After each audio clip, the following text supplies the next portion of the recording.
Hey all, been a while, hasn't it? I saw in Crazy's most recent video while I was looking up videos to do for the Ponage Olympics that he did another video on 22-28, and I was more than willing to allow him to pretend like he won.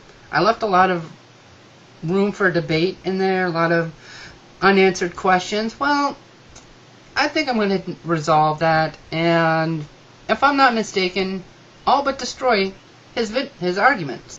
Now, I believe in every argument, every Ponage video, every heated discussion, certain things have to happen. You have to find common ground. You have to show points of conflict. You have to show evidence for your case, and final thoughts on each point or just in general. If you don't do these things, then you're not putting forth a successful argument. Now, the contention is from here to here, the blue section. Now we're going to start off with 22-28, the main one, the one everybody says points to rape. And I say, and seizes to lay hold of, is this little symbol here, and seizes. I don't know how to look it up on here. I could be wrong. Wouldn't be the first time. As you can see, 8610, and seizes, tefes. Not arguing that. That is the word that is used. Now, one thing I would like to point out, and you sort of started to hit on it, but I think you realized how much it pretty much destroyed your own argument, Crazy, where it says to manipulate. And you're right, in your video, there are many ways to manipulate. Too bad for you, Exodus 22:16, which I will get to in a moment. I don't want to ruin the surprise. What's important here is the IE. In other words, this is the context upon which you would use the word tafes, to seize, to capture, to wield specifically.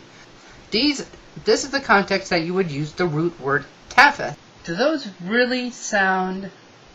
situations, circumstances actually sound like a consensual act to you, Crazy?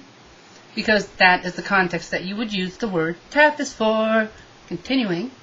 Now, why do I say root word, and why do I think it's important? As you can see by the highlighted section here, that there are three weird-looking little symbols, little scribbly lines. Now let's go back to the original portion where it shows us that particular word, the tafes. If you notice, there's the three symbols, and you got one before and one after. And when you go up here and you find those symbols, and seizes. You notice how it says and seizes?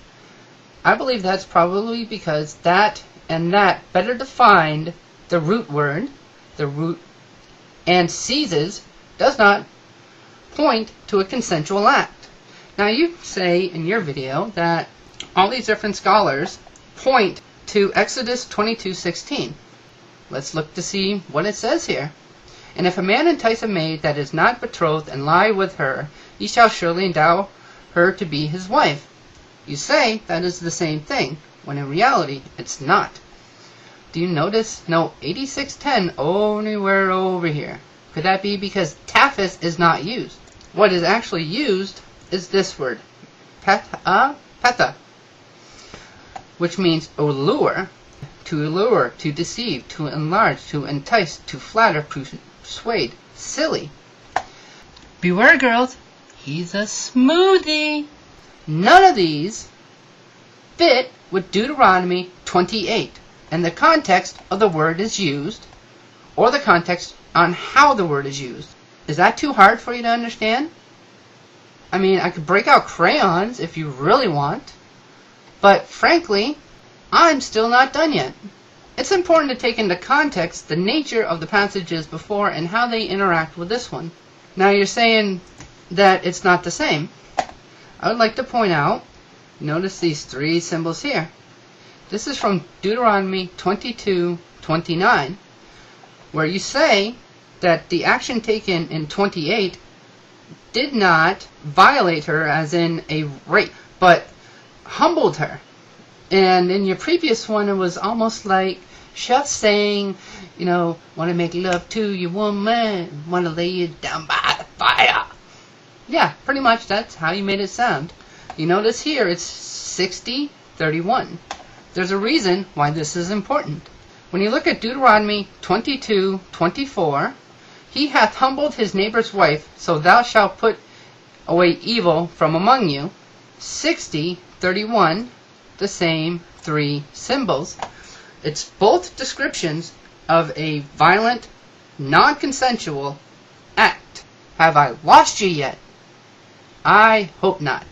So by showing you how humbled and humbled her is the exact same wording, the exact same word to describe the action taken upon the woman. So if you want to say that it's consensual, I humbly disagree. Now in conclusion, what do I think these mean? I thought I'd do this one face to face. I hope you don't mind, Crazy. Or anybody else watching. The three passages, one describes a woman being raped where she doesn't scream out.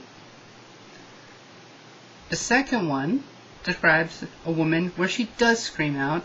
And the third one describes a woman that either screams out or doesn't scream out, but they are discovered. In the first two situations, the woman is betrothed. She is promised to be wed, whether it be an arranged marriage or a marriage that the two came up with on their own. The third one, the woman is not betrothed.